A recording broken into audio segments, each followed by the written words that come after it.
1번 문제부터 보면 위 발표에 대한 설명으로 적절하지 않은 것을 고르시오라고 얘기했지. 답이 1번입니다. 발표를 시작하며 발표 순서와 방법을 안내하고 있다라고 되어 있는데 앞부분에 보면 그냥 지금부터 수어에 대해서 발표하겠습니다라고 했지 순서가 어떻게 되는지에 대해서는 이야기를 하고 있지 않지? 그래서 답이 1번이고 2번에 적절하지 않은 것을 고르시오라고 되어 있는데 정답은 4번이지. 4번에서 보면 비수지 기호만으로 설명을 하고 있다라고 되어 있는데 수지 기호는 손의 모양, 위치, 움직임.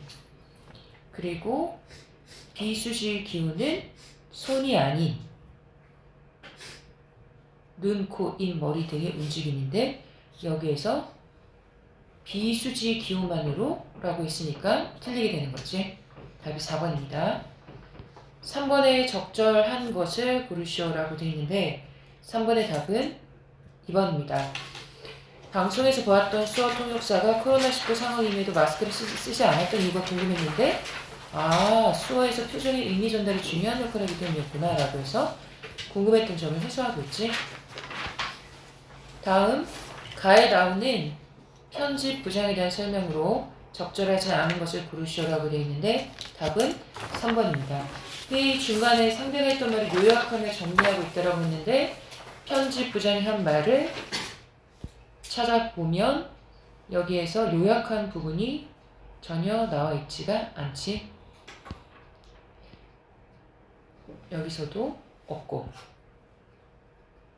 여기서도 없고 요약한 거 없습니다. 자, A, B에 대한 설명으로 적절한 것을 고르시오. 답은 3번입니다. 여기 분명 A 앞부분에 얘기를 하고 있지, 그치? 어떤 제재가 좋을까? 라고 얘기를 하고 있고 B 앞에서는 그럼 어떤 내용으로 구성하면 좋을까? 라고 얘기하고 있으니까 5번의 답은 3번이지. 자, 다음은 6번. 가의 내용이 나의 반영된 영상으로 적절하지 않은 것을 고르시오라고 되어 있는데 답은 1번입니다. 나의 1문단에서 예를 들어 설명하고 있다는데 예가 나와 있지 않습니다. 자, 다음 7번에 적절하지 않은 것을 고르시오라고 되어 있는데 7번의 답은 4번입니다. 기업과 닌을 활용해서 제도적 장치를 마련해야 된다는 주장을 뒷받침해야겠어 라고 얘기를 하고 있는데 앞에 있는 지문에서 찾아보면 제도적 장치와 관련된 내용이 나와 있지 않기 때문에 답이 4번입니다.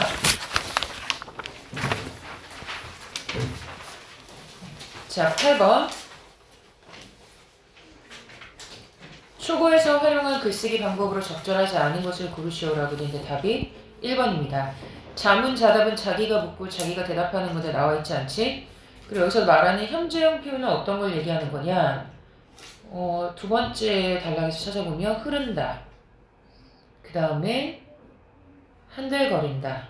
돈다. 이런 게 현재형 표현이 되겠지?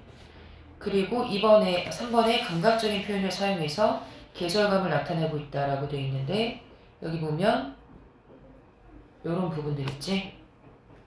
감각적 표현, 계절감. 그 다음에 묘사를 통해 글쓴이가 바라본 전경을 표현하고 있다라고 되어 있는데 묘사가 나와 있는 부분은 세 번째 단락에서 해맞이 동산 숲길에는 싱그러운 봄의 정취가 가득하다. 산들 바람에 꽃눈을 매단 조팝나무 가지가 한들거린다. 그림 그리듯이 서술하고 있으니까 묘사가 되는 거지. 5번에 지명의 유래를 소개하여 장소에 대한 이해를 돕고 있다 라고 되어 있는데 지명의 유래가 어떻게 생기게 된 건지에 대해서 수성동 관련해서 이야기하고 있으니까 답이 1번이 됩니다. 자, 그 다음에 9번에 초고에 반영되지 않은 것을 고르시오 라고 되어 있는데 정답은 4번입니다. 두꺼비 바위에서 위압감을 느꼈다라고 되어 있는데 위압감을 느꼈다는 말 자체가 없고 그냥 얼굴 생김새가 정말 두꺼비 같다라는 서술밖에 없지. 자, 그 다음에 10번에 초고의 마지막에 추가할 내용으로 적절한 것을 고르시오라고 되어 있는데 조건을 잘 봐야 돼. 영혼의 가압이라는 표현이 참신하게 느껴져. 시인의 언덕으로서 산책이 너에게 주는 의미를 비유적으로 나타내야 되고, 그 다음에 글을 마무리할 때 산책을 끝내고 집에 돌아온 후의 느낌이 드러나야 된다. 답이 1번입니다. 2번이 틀린 이유는 비유적 표현이 없어. 비유적 표현. 그 다음에 3번 같은 경우에는 산책을 끝나고 난 뒤에 느낌이 없고, 그 다음에 4번 같은 경우에는 비유적 표현도 없고 산책을 끝나고 난 뒤에 느낌도 없고, 그 다음에 5번도 비유적인 표현이라고 하는 것은 나에게 세상과 소통하는 길을 보여준다. 내 영혼의 세착이 흐르는 것을 느낀다라고 하지만 산책을 끝나고 집에 돌아온 후에 느낌이 없으니까 아니고. 자, 그 다음에 11번부터 문법인데 문법은 자세히 봐야 된다고 얘기했으니까 한번 봅시다. 자, 1학년 때 뭐 다 한 내용이긴 하지만 다시 한번 반복해서 한다고 생각하고, 높임 표현은 높임의 대상에 따라 주체 높임, 객체 높임, 그 다음에 상대 높임으로 나눠진다. 주체 높임은 서술의 주체, 곧 문장의 주어가 지시하는 대상을 높이는 것이다. 현대 국어에서 주체 높임은 서너말어미, 의시나 주격조사 깨서 또는 특수어휘 잡수다 계시다 등을 통해 실현된다. 중세국어도 1학년 때 배웠지, 그치? 중세국어의 주체 높임도 서너말어미 의시로 실현되었으며 또는 이는 의샤로 나타났다. 또한 좌시다, 겨시다 등의 높임을 나타내는 특수어휘도 존재를 했다. 주체 높임은 일반적으로 주체의 나이가 화자보다 많거나 사회적 지위 등이 화자보다 높을 때 실현된다. 하지만 주체와 청자의 관계, 담화상황이라는 것은 대화를 나누는 상황 등을 고려해서 주체가 높임의 대상이라도 높이지 않거나 주체가 높임의 대상이 아니라도 높이기도 한다. 예를 들어서 방송 같은 경우에는 공적 담화에서는 객관성을 고려하여 주체를 높이지 않는 경우가 있다. 또한 주체의 신체 일부, 소유문 등 주체와 밀접한 관련이 있는 대상을 높임으로써 주체를 간접적으로 높일 수 있는데 이를 간접 높임이라고 한다. 그래서 주체 높임은 직접 높임과 간접 높임이 있다라고 얘기를 했었지. 다음 객체 높임입니다. 객체 높임은 서술의 객체인 문장의 목적어나 부사어를 높여주는 거지. 목적어라고 하는 것은 을이 붙는 거고, 부사어는 누구애, 누구께 이런 것들이지. 현대국어의 객체 높임은 부사격 조사 깨나 모시다 여쭙다 등의 특수어휘를 통해서만 실현된다. 근데 중세국어에서 가장 어려운 부분이 객체 높임이라고 얘기했었지. 부사격 조사 깨나 매시다, 연잡다 등의 특수어휘뿐 아니라 객체 높임의 서너물어미가 이거 우리 조건에 따라서 다르게 실현된다는 거 기억나지? 했었지. 내신할 때 실현되었다. 그 다음에 상대 높임은 좀 간단해. 화자가 대화의 상대인 청자를 높이거나 낮추는 것으로 현대국어에서 상대 높임은 가장 복잡하지만 중세국어에서는 간단했지. 씁니다, 알아, 어라 등의 종결 어미로 실현된다. 그래서 상대 높임 같은 경우에는 하십쇼체, 하우체, 하계체, 헤라체, 격식체, 또 비격식체 이렇게 나누시는 거고, 중세국어는 좀 간단해. 상대 높임 또한 현대국어와 마찬가지로 종결 어미로 실현되었지만 현대국어와 달리 상대 높임의 서너만 어미, 이거 내신 서술형 문제로 나왔었지. 이잇이 존재했다. 서너어미 이는 평사형에, 잇은 의문형이 나타나며 상대를 높일 때 사용되었다. 자, 그러면 이걸 바탕으로 해서 그래서 미리 공부를 해두면 좋은 게, 사실 이걸 내용을 미리 알고 있으면 다 읽을 필요도 없어. 바로 문제로 들어가도 돼. 그게 시간 줄이는 방법이야. 11번에 적절하지 않은 것은 답이 5번입니다. 할아버지께 아버지는 아직 병원에 가지 않았습니다. 씁니다라고 쓴 건 누굴 높이기 위해서야? 할아버지를 높이는 거지. 아버지께서라고 하지 않은 거는 누가 더 높기 때문이야? 할아버지가 더 높기 때문이지.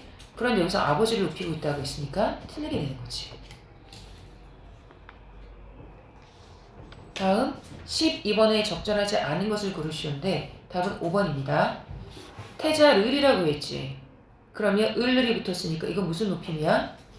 객체 높임이지. 근데 주체를 높였다고 했으니까 틀렸지. 13번에 가와 나에 들어갈 예로 적절한 것을 고르시오라고 되어 있는데 축약과 탈락 골라야지. 답은 1번입니다.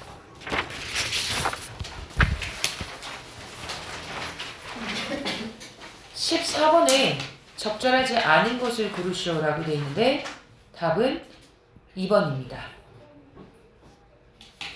어제로 바꾼다라는 내용이 틀린 거지. 형이 오늘 시험 보는 거니까. 15번에 적절한 것은 답이 2번입니다. 사실을 확인하는 의미. 자, 여기까지 다 맞은 사람. 오케이, 좋아. 채점합시다. 16번에 가나다에 대한 설명으로 가장 적절한 것은 답이 5번입니다. 나와 다른 음성 상징어를 활용해서 작중 상황을 생동감 있게 나타내고 있다 라고 얘기하고 있는데, 그게 가에서는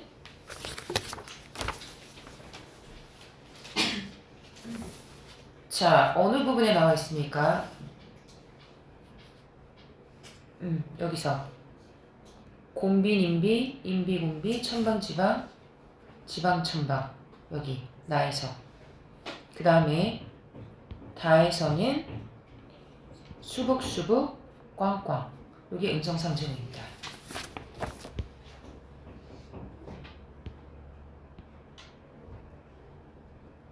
그래서 적절한 거 답 5번. 17번에 기억 니에 대한 이해로 적절한 것은 정답은 5번입니다.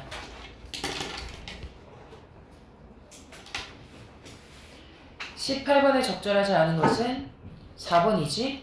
고난을 딛고 일어서는 의지의 중요성과 상관없지. 이건 지금 아이들을 속이고 있는 상황이야. 19번에 적절하지 않은 것은 답이 5번이지. 웃음자가 오뚜기를 받고 오뚜기를 상으로 받고 기뻐하는 모습을 과장해서 희화화시켰다 라고 얘기를 하고 있는데, 오뚜기를 상으로 받은 모습이 지금 희화화되는 부분이 없어. 그래서 답이 5번입니다. 자, 요 부분 다 맞은 사람. 오케이. 자, 그 다음에 여기서 혹시 질문 있습니까? 없습니까? 자, 그럼 넘어가서 문학으로 가야 됩니다. 더 빨리 풀 수 있는 걸 먼저 풀어야 되니까 35번부터 37번까지 갑시다.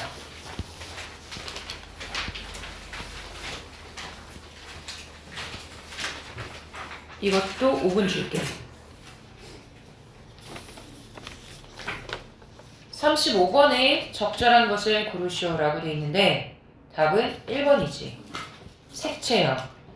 여기 보면 푸른 잔디 보이고 위로 올라가면 흰 꽃, 분홍꽃 보이지.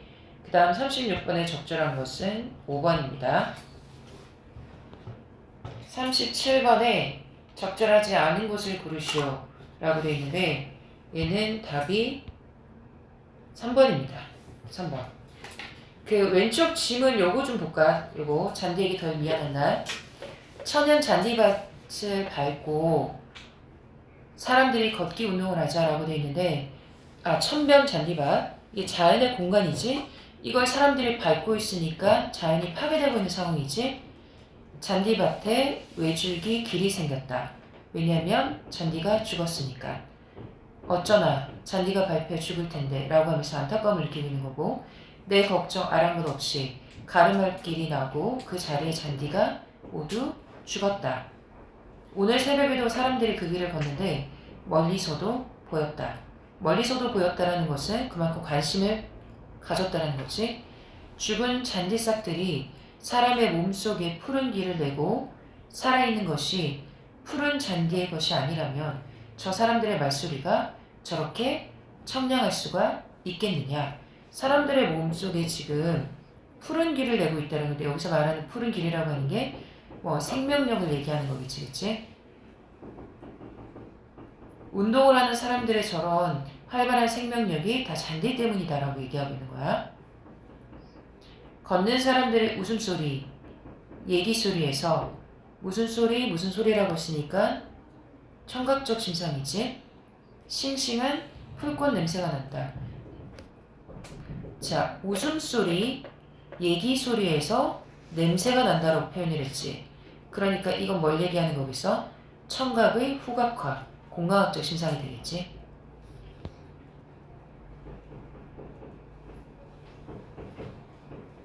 그제서야 나는 잔디가 죽은 것이 아니라 사람들에게 길을 내어주고 비켜서 있거나 아예 사람 속에서 꽃피고 있음을 안다. 즉 잔디의 죽음으로 인해서 사람들이 생명력을 얻을 수 있었다. 그렇듯 언젠가는 사람들도 잔디에게 자리를 내어준다는 것도 알겠다. 하면서 인간이 죽어 땅에 묻히면 자연을 위한 밑거름이 될 수도 있다. 라고 하면서 그래서 잔디에게 덜 미안한 날이라는 제목을 지은 겁니다. 인간과 자연의 조화가 주제가 되겠지. 자, 그러면 이제 문학이 현대소설이랑 고전소설 남았는데 이 뒤에 거 고전소설 바로 이어서 풀어봅시다. 42에서 45번.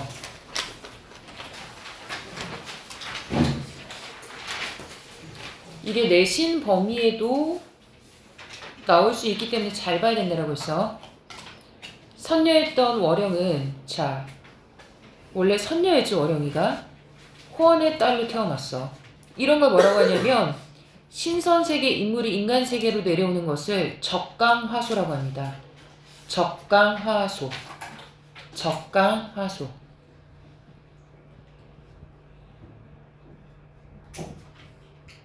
단어들도 알아도 호원의 딸로 태어나 누구랑 결혼을 했어?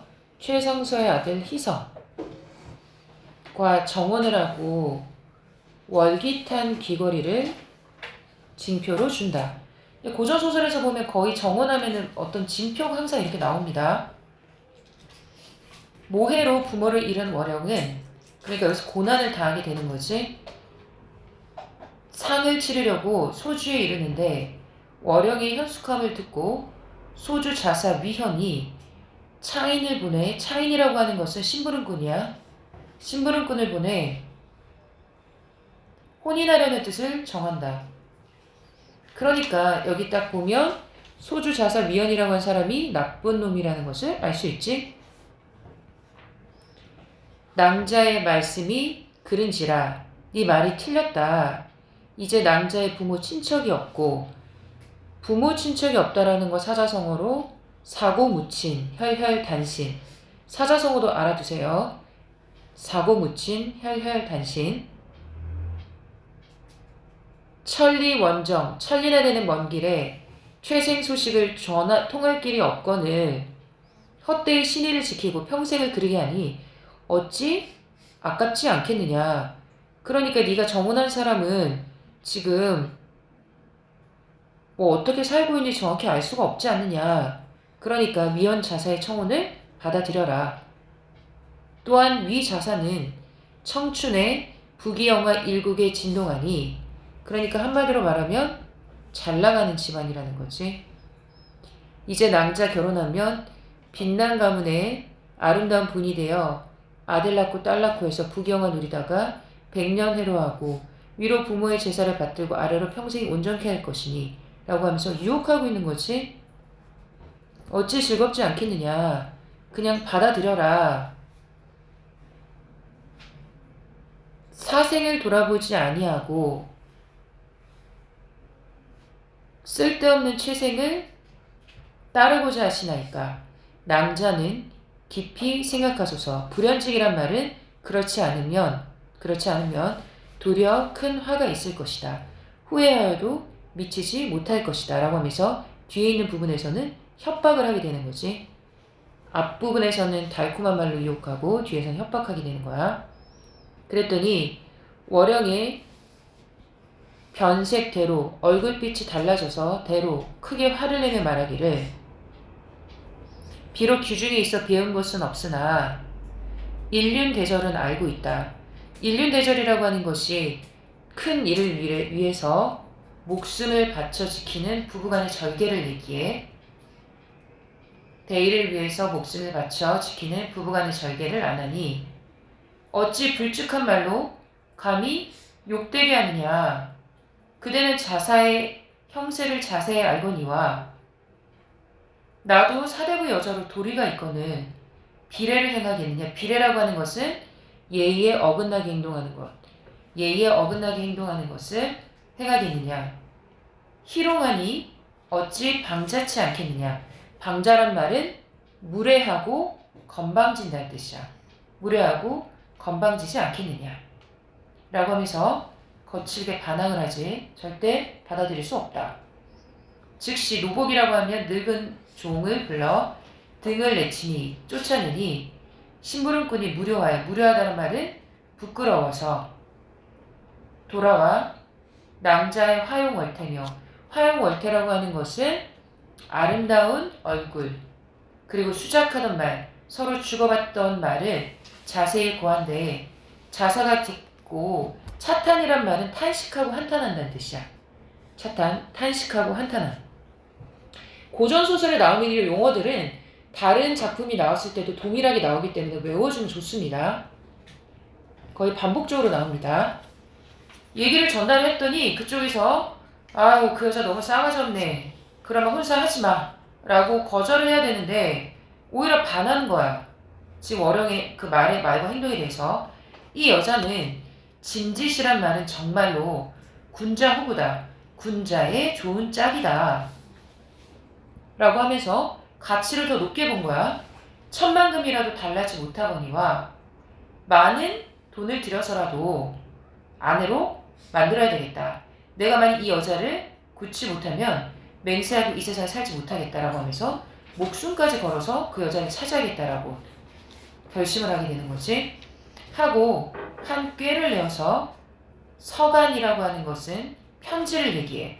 편지를 만들고 봉채라고 하는 건 뭘 얘기하는 거냐면 결혼하기 전에 신랑 집에서 신부 집에 그 단 같은 거 보내는 것을 봉채라고 합니다.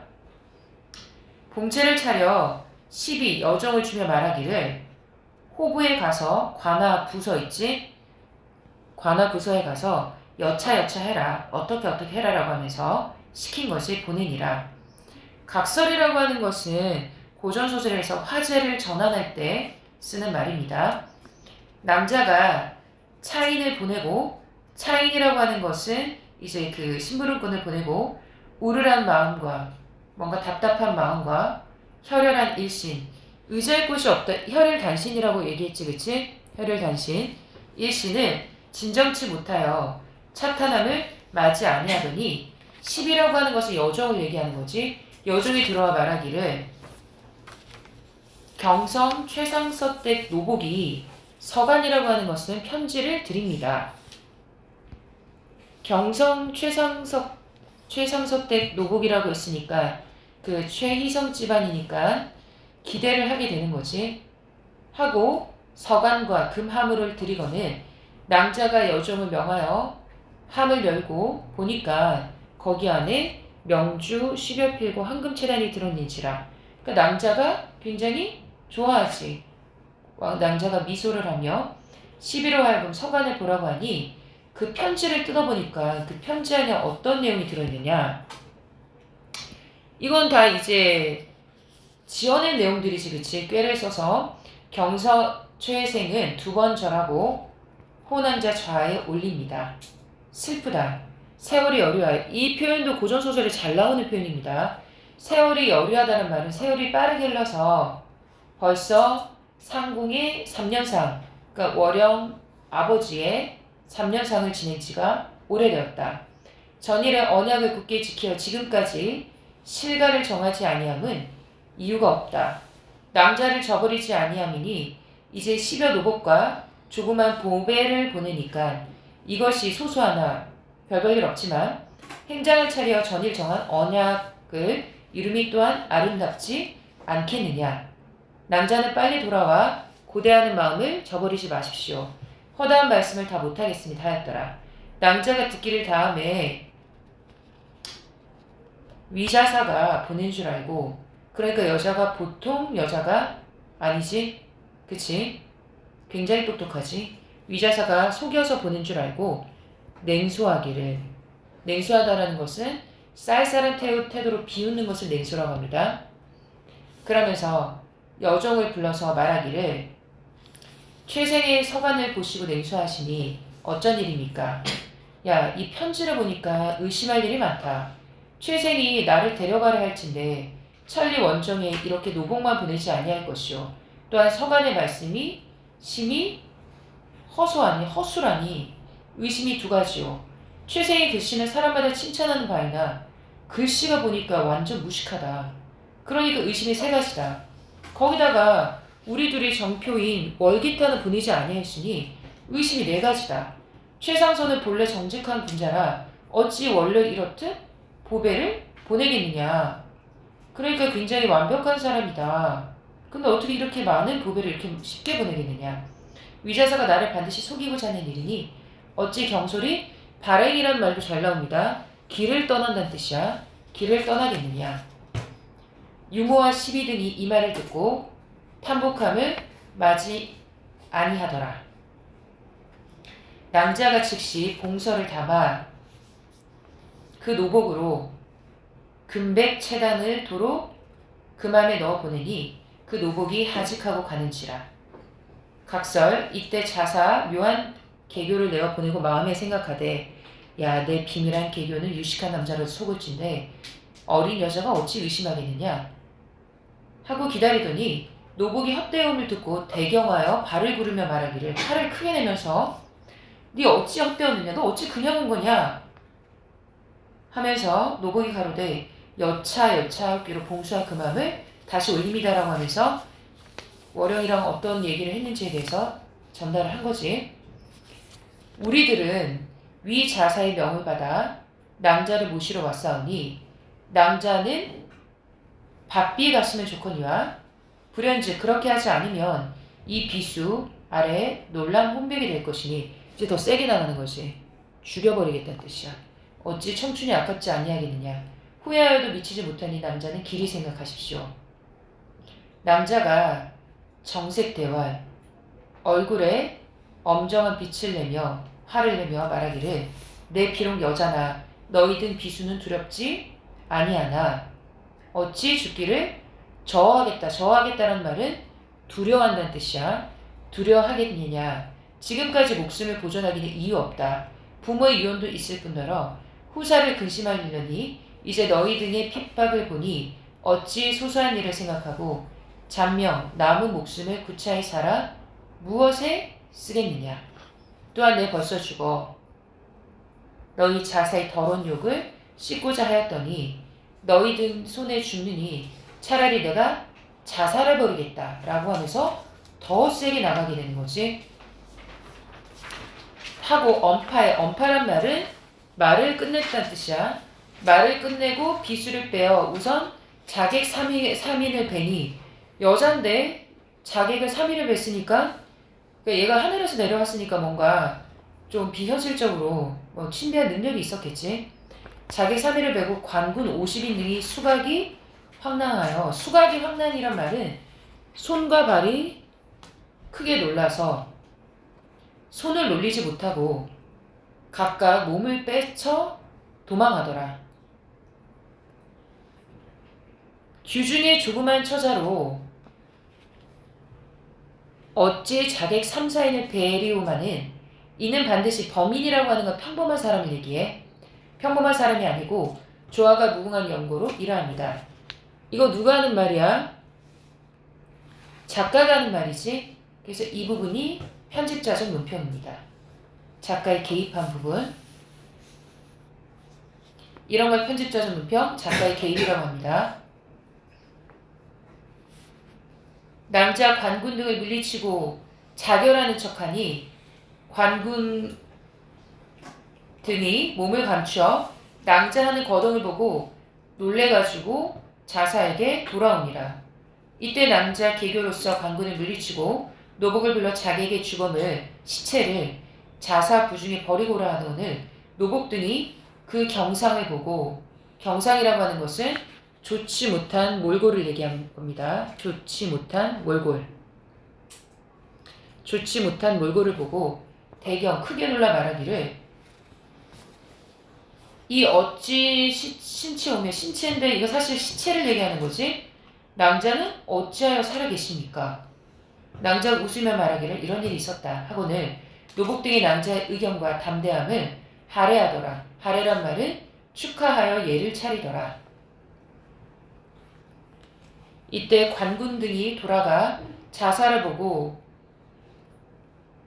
전후 수말을 고하는데, 전후 수말이라고 하는 것은 그동안 있었던 자초지정을 보고하니 자사가 듣기를 다음에 오래 침음하다가라는 말은 속으로 깊이 생각하다가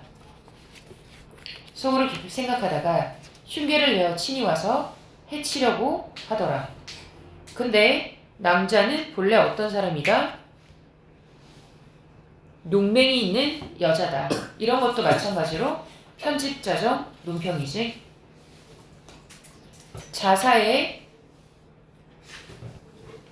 흉계를 짐작하고 남복이라고 하는 것은 한편 남복, 남자 옷을 입고 상복을 지으며 초상을 치르기 준비한 후에 거짓말을 내어 말하기를 호난자의 병이 깊어 지금 위중하다 하니라. 이때 자사가 듣고 허실이라고 하는 것은 참과 거짓이란 뜻이야. 참과 거짓을 탐지하더라. 낭자 가만히 유모와 여종 4명을 데리고 그만이라고 하는 골로 가서 부모의 친구를 찾아 의지코자 할 때 노복이 불러 말하기를 오래지 않아 자사가 올 것이니 이렇게 하면 너희 등은 화를 면하니라 하고 이별 후 남자 남복을 개착하고 남자 옷을 입고 월야를 타서 달밤을 이용해서 그만으로 달아나니라. 이 내용입니다. 42번에 적절한 것은 답이 2번입니다. 주관적 평가, 편집자적 논평을 얘기하는 겁니다. 43번에 적절한 것은 답이 4번입니다. 44번에 적절하지 않은 것은 답이 1번입니다. 45번에 적절하지 않은 것은 답이 4번입니다. 부모의 유언에 따라 후사를 잇기 위해 목숨을 보존하는 것은 근대적 여성으로서의 모습과 다른 거지. 여기 질문 있습니까? 없습니까? 자, 그럼 현대소설 하나 남았지? 앞으로 갑시다. 26번부터 29번까지 질문 봅시다. 적어도 그 다락 속에는 어머니의 은밀한 움직임에 명분을 줄 만한 물건들을 찾아볼 수 없었다. 그러나 나는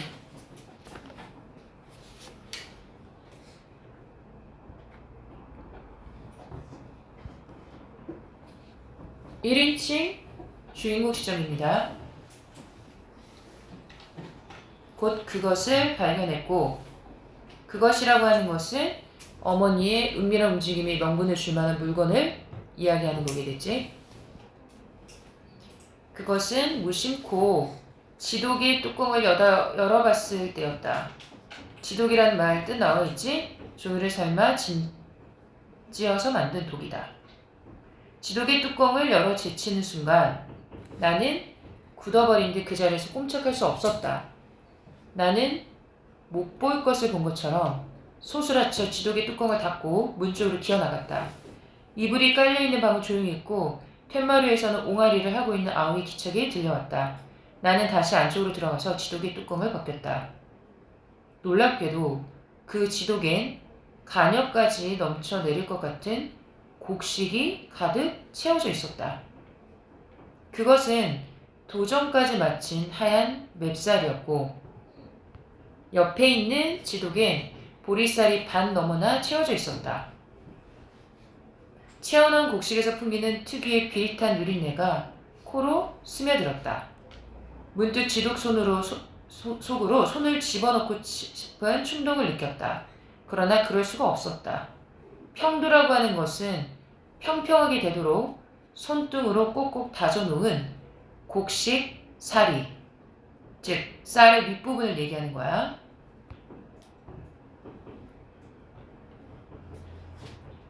다섯 손가락의 형용이 너무나 선명한 손도장이 찍혀 있었기 때문이다. 다식판에 요형이라고 하는 것은 말굽 모양으로 파놓은 음각 무늬처럼 선명한 어머니의 손자국을 보는 순간 나는 섬찟한 긴장을 느꼈다. 그것은 함부로 범접할 수 없는 장군의 견장과 같은 것이었다. 내가 만일 그 쌀독 속을 해적지어 놓게 되면 어머니는 당장 다른 사람의 범접을 눈치채게 될 것이다. 어머니가 곡식을 다루는 꼼꼼한 경계심이 그 손자국에 선명하게 드러나 있었다. 어머니는 심란해질 때 그리고 우리들의 모습에서 찢어지는 가난을 목도했을 때 이 다락으로 올라와서 지독의 뚜껑을 열어보곤 했을 것이다. 그리고 어떤 때는 우리 형제들을 밖으로 내몰고 몰래 지독의 곡식을 채워왔을 것이었다. 라고 하면서 어머니의 심리에 대해서 지금 추측하고 있는 거지.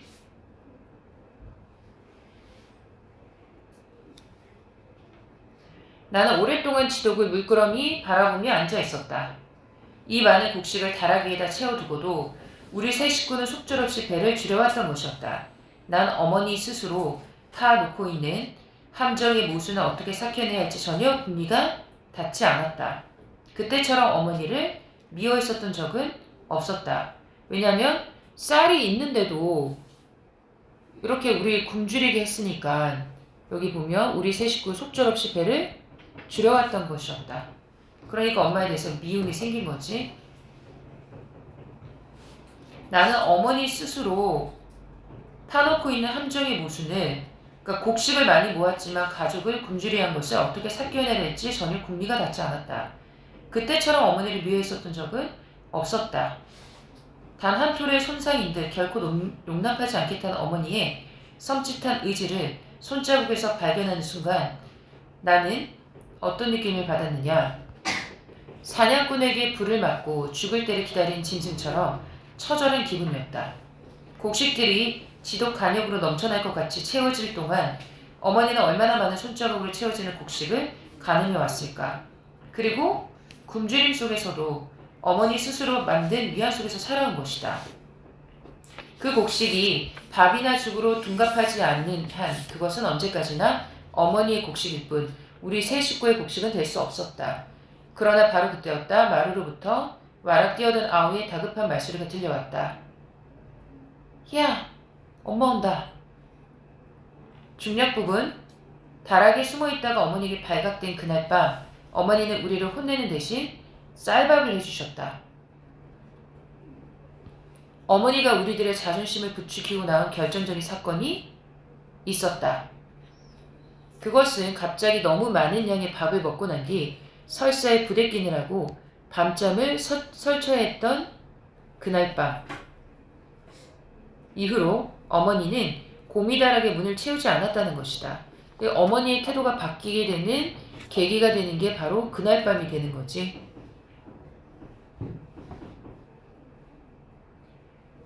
다락에 대해서는 각별한 경계심을 갖고 채워두기를 게을리하지 않던 어머니가 채워둔다는 수칙을 스스로 깨뜨려버린 것이었다. 어머니가 왜 그랬는지 그 내심을 알 수 없었다. 한동안이 지난 뒤에야 그것을 발견했던 우리는 채워진 다락에 대해서 가졌던 강렬한 호기심보다 더욱 강렬하게 다락의 일에 빨려들고 말았다. 어느 날 아우는 다락이 채워지지 않았다는 것을 어머니에게 일깨워준 적이 있었다. 그런 어머니는 코대답만 할 뿐 화들짝 놀라서 단속하려 들지 않았다. 그렇다고 어머니가 다락 출입을 중지해버린 것도 아니었다. 옛날과 다른 점이 있다면 우리가 바라보는 앞에서 그것을 출입하기 시작했다는 것과 조마조마하고 비밀스러운 발자국 소리도 우리를 몰래 길게 몰아쉬던 숨소리도 그 뒤로는 들을 수 없게 되었다는 점이다. 어머니는 자주 허리가 저리다는 둥, 청소를 해야겠다는 둥 혼자 소리로 다락 출입의 고초를 늘어놓곤 하였다. 지극히 일상적인 그런 말들이 우리들로 하여금 다락에 대한 신비감을 반감시키는 단서가 됐을지도 몰랐다. 그렇다고 해서 다락에 대한 원천적인 호기심이 완전히 희석되지는 않았다. 다만 호기심의 방향이 바뀌어진 셈이었다. 그 다락에 자물쇠가 채워져 있는 동안 그것은 어머니의 것이다. 그런데 다락문이 개방된 이후로 그것은 우리 세 사람 모두의 것이 되었다. 아와 나 사이에 은연중에 지켜진 관행에 따른다면 내가 학교에서 생활하는 시간을 제외한 모든 시간을 아와 짝이 되어 보낸다는 점이었다.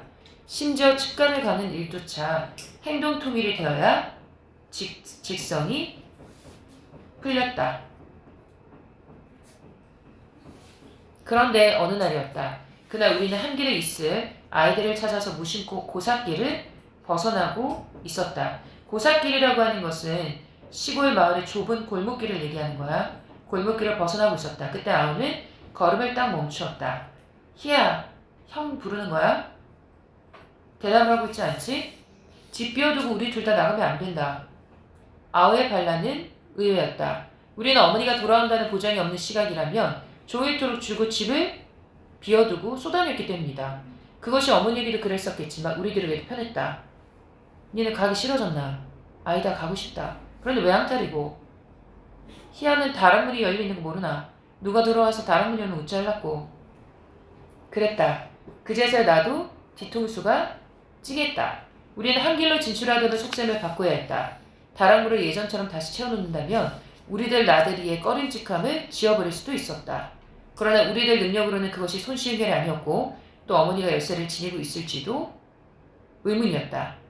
그것이 난감했다. 나는 고인이 아우에게 쏘아붙였다. 그럼 웃잘래. 니 혼자서 집 지키고 있을래.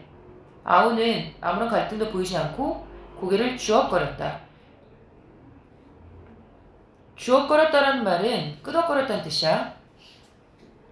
고개만 끄덕거렸을 뿐 아니라 그때까지 좀처럼 내뱉은 적이 없는 한마디를 서슴없이 덧붙였다. 형아 혼자 갔다 오니라. 그러한 아우의 대견함은 낯설고 놀라운 것이었다. 혼자서라도 다락을 지키겠다는 거지. 26번의 서술상 특징으로 가장 적절한 것은 답이 1번이지. 회상을 통해 주인공이 직접 경험한 사건을 전달하고 있다. 함정의 모순에 대한 이해로 가장 적절한 것은 답이 1번입니다. 곡식을 많이 모았지만 가족이 굶주리게 하는 것이지. 28번에 적절하지 않은 것은 답이 3번입니다. 29번에 적절하지 않은 것은 답이 1번입니다. 됐습니까? 자, 여기서 질문 있습니까? 자, 없으면